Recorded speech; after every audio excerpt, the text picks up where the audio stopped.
All right, so this one is super important, especially for buyers, for sellers as well, because they need to know the timelines also. But what are contingencies and what are the timelines generally on these contingencies?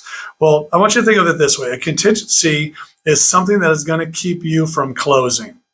So the main contingencies are going to include your inspections and looking at disclosures. That's one, or kind of a set of them. And then also your appraisal contingency is the home coming in at the correct value, so you can remove that.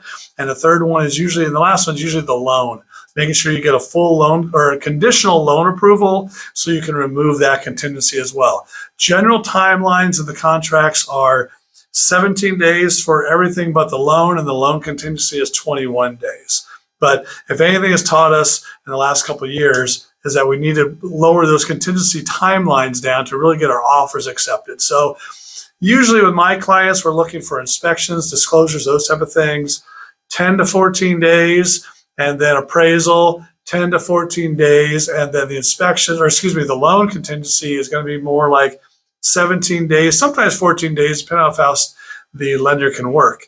Now, it's important to understand that before you remove these contingencies, whatever deposit you put into escrow, unless you had a stipulation in your offer, is not at risk.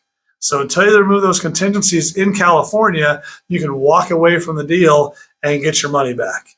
But once you removed all those contingencies, let's say day 17 comes, you remove your loan contingency, everything else has been removed, you fill the form out, send it over, seller acknowledges it, day 25 comes around, you go, I don't want the house anymore.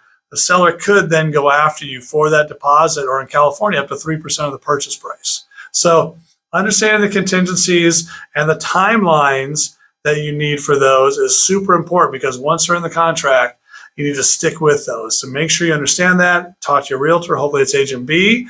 Get the knowledge you need. That's all I got. So if you need anything at all, DM me. You know how to do it. I'll talk to you soon.